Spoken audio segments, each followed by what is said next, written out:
Management Studies IGNOU presents an audiobook on the course MMPC-002 Human Resource Management for MBA program. Presenting Block 2 Sourcing of Human Resources, Unit-7 Socialization and Mobility, Part 3.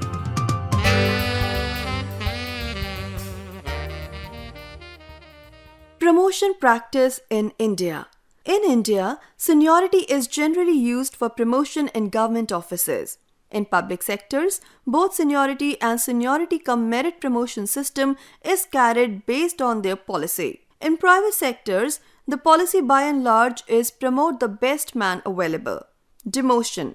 Demotion refers to the lowering down of the status, salary and responsibilities of an employee. Demotion is used as a disciplinary measure in an organization. The habitual patterns of behavior such as violation of the rules and conduct, poor attendance record, insubordination where the individuals are demoted. Beach defines demotion as, and I quote, the assignment of an individual to a job of lower rank and pay usually involving lower level of difficulty and responsibility, unquote. Causes of demotion. Demotion may be caused by any of the factors that we are going to discuss now. Number 1, adverse business conditions. Employees may be demoted because of recession faced by the company. Number 2, incompetency of the employee. It happens when an employee finds it difficult to meet the required standard. Number 3, technological changes. When employee is unable to adjust with any technological change made by the company. And number 4, disciplinary measure. Demotion policy. Yoder, Henman, Turnbull and Stone have suggested a 5-fold policy with regard to demotion practice. Number 1. A clear and reasonable list of rules should be framed, violations of which would subject an employee to demotion. Number 2. This information should be clearly communicated to the employees. Number 3. There should be a competent investigation of any alleged violation. Number 4. If violations are discovered, there should be a consistent and equitable application of the penalty, preferably by the immediate supervisor. There should be a provision for review. In a unionized case, this will be automatic via the grievance procedure. In a non-unionized case, the employer will need to make other provisions for review. Transfer. A transfer is a horizontal or lateral movement of an employee from one job, section, department, shift, plant or position to another at the same or another place where his salary, status and responsibility are the same. Yoder and others define transfer as, and I quote, a lateral shift causing movement of individuals from one position to another, usually without involving marked change in duties, responsibilities, skills needed or compensation, unquote. Transfer may be initiated either by the company or the employee. It also can be temporary or permanent. Purposes of transfer. Transfers are generally effected to build up a more satisfactory work team and to achieve certain purposes. They are: Number 1, to increase the effectiveness of the organization. Number 2, to increase versatility and competence of key positions. Number 3, to deal with fluctuations in work requirements. Number 4, to correct incompatibilities in employee relations. Number 5, to correct erroneous placement. Number 6, to relieve monotony. Number 7, to adjust workforce. And number 8, to punish employees. Types of transfers. Employee transfers may be classified as: Number 1, production transfers. Such transfers are made to meet the company requirements. The surplus employees in one department or section who are efficient might be absorbed in other place where there is a requirement. Such transfers help to stabilize employment. Number 2, replacement transfers. This takes place to replace a new employee who has been in the organization for a long time and thereby giving some relief to an old employee from the heavy pressure of work. Number 3, versatility transfers. It is also known as rotation. It is made to develop all-round employees by moving them from one job to another. It also helps to reduce boredom and monotony. Number 4, personnel or remedial transfers. Such a transfer is made to rectify mistakes in selection and placement. As a follow-up, the wrongly placed employee is transferred to a more suitable job. And number 5, shift transfers. This is pretty common where there is more than one shift and when there is regularized rotation. Transfer policy. Every organization should have a fair and impartial transfer policy which should be known to each employee. The responsibility for effecting transfers is usually entrusted to an executive with power to prescribe the conditions under which requests for transfers are approved. Care should be taken to ensure that frequent or large-scale transfers are avoided by laying down adequate selection and placement procedures for the purpose. A good transfer policy should, number 1, specifically clarify the types of transfers and the conditions under which these will be made. Number 2, locate the authority in some officer who may initiate and implement transfers. Number 3, indicate whether transfers can be made only within a subunit or also between departments, divisions, or plants. Number 4, indicate the basis for transfer, that is, whether it will be based on seniority or on skill and competence or on any other factor. Number 5, decide the rate of pay to be given to the transferee. Number 6, intimate the fact of transfer to the person concerned well in advance. Number 7, be in writing and duly communicated to all concerned. And number 8, not be made frequently and not for the sake of transfer only.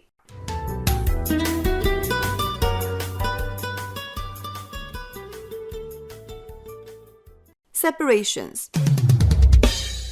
Separation means cessation of service with the organization for one or the other reason. It may occur due to resignation, retirement, dismissal, suspension, layoff, or death. Resignation. Resignation or quit is a voluntary separation initiated by the employee. It may be on grounds of health, marriage, better opportunities elsewhere, or may be compulsory when an employee is asked to resign to avoid termination. Some resignations may enable the organization to rectify mistakes in hiring of employees and to bring in fresh talent from outside. However, excess turnover is costly for the organization. Hence, to find out the real causes of resignation so that appropriate actions may be taken to prevent avoidable resignations, HR department conduct exit interview with the employee who is leaving the organization. The main requirements of a successful exit interview are: number 1, win the employee's confidence by assuring him that whatever he says will be kept strictly confidential. Number 2, explain to the employee that the purpose of the interview is to improve the organization's climate. Number 3, the interview should be conducted by a responsible officer from the personnel department. Number 4, the interview should show a great deal of patience and listen sympathetically. Number 5, try to find out the real cause of resignation and ensure that the employee has fully handed over the charge to somebody else. Number 6, assure the employee of the company's continuing interest in his welfare. Retirement. Retirement is a significant milestone in the life of an employee. It is the main cause of separation of employees from the organization. Retirement is of 3 kinds. Number 1, compulsory retirement. An employee must retire after attaining the specified age. In government office, the retirement age is 58 years, whereas in the private sector, the age is generally 60 years. Number 2, premature retirement. An employee may retire before attaining the specified age due to bad health, physical disability, family problem, etc. He gets the full benefit of retirement provided the management allows premature retirement. Number 3, voluntary retirement. When an organization wants to cut down its operations or to close forever, it may give an option to its employees with a certain minimum service for voluntary retirement in return for a lump sum payment. This type of retirement is called golden handshake. Dismissal. Dismissal is the termination of services of an employee by way of punishment for misconduct or unsatisfactory performance. It is a drastic step taken by employer. The principle of natural justice is followed for this. Before dismissal, an employee is given an opportunity to explain his conduct and to show cause why he should not be dismissed. Suspension. Suspension is a serious punishment and is generally awarded only after a proper inquiry has been conducted. For reasons of discipline, a workman may be suspended without prejudice during the course of an inquiry. During suspension, the employee receives a subsistence allowance. Retrenchment.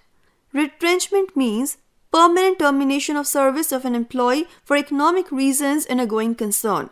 The Industrial Disputes Act 1947 defines retrenchment as the termination by the employer of the services of workman for any reason other than termination of services as punishment given by way of disciplinary action or retirement, either voluntary or reaching age of superannuation or continued ill health or the closure and winding up of a business. The Act lays down certain conditions for retrenchment. They are: number 1. The employee must be given 1 month's notice in writing indicating the reasons for retrenchment or wages in lieu of such notice. Number 2. The employee must be paid compensation equal to 15 days for every completed year of service. Number 3. Notice in the prescribed manner must be served on the appropriate government authority. Number 4. In the absence of any agreement to the contrary, the worker employed last must be terminated first. And number 5, retrenched workers must be given preference in future employment. Layoff. Layoff employees temporary removal of an employee from the payroll of the organization due to circumstances beyond the control of the employer. It may last for an indefinite period, but the employee is not terminated and is expected to be called back in future. The employer-employee relationship does not come to an end but is merely suspended during the period of layoff. It is temporary denial of employment. The purpose of layoff is to reduce the financial burden on the organization when the human resources cannot be utilized profitably. Under Section 2 KKK of the Industrial Disputes Act 1947, layoff is defined as, and I quote, the failure, refusal, or inability of an employer on account of shortage of coal, power, or raw materials, or accumulation of stocks, or breakdown of machinery, or by any other reason, to give employment to a workman whose name appears on the muster rolls of his industrial establishment and who has not been retrenched. Unquote. Layoff is restored in cyclical and seasonal industries. In mines, workers are laid off due to excess of inflammable gas, flood, fire, and explosion. According to Section 25C of the Industrial Disputes Act 1947, a laid-off worker is entitled to compensation equal to 50% of the basic wages and dearness allowance that would have been payable to him had he not been laid off. However, in order to claim this compensation, the laid-off workman must satisfy certain conditions. They are: number 1. He should not be a bad or a casual worker. Number 2, his name must appear on the muster rolls of the industrial establishment. Number 3, he must have completed not less than 1 year of continuous service. And number 4, he must present himself for work at the appointed time during normal working hours at least once a day. The right to compensation is lost if the worker refuses to accept alternative employment at a place within 5 miles of the establishment from which he has been laid off. No compensation is payable when the layoff is due to strike or slowing down of production on the part of workers in another part of the establishment.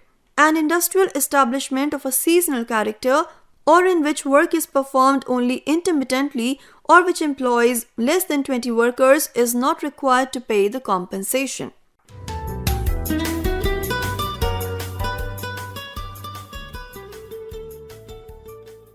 Now let's summarize the unit. To sum up, in this unit we have discussed 3 important functions of an organization: socialization, induction, mobility, and separation. We have touched upon the individual role and job concept of socialization.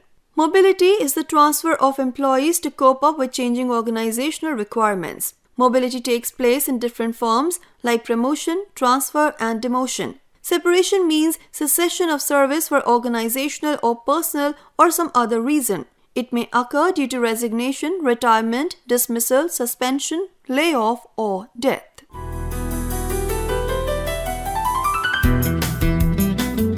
You were listening to the audiobook by the School of Management Studies IGNOU for MBA program. Course code MMPC-002 Human Resource Management. Course Coordinator Professor Nayantara Padhi from School of Management Studies IGNOU. Voiceover by Harpreet Kaur. Edited by Tarannum Jahan. Program assisted by Jagbandhu Jana. Program produced by Dr. Manoj Kumar Singh. This program was brought to you by Electronic Media Production Center of Indira Gandhi National Open University.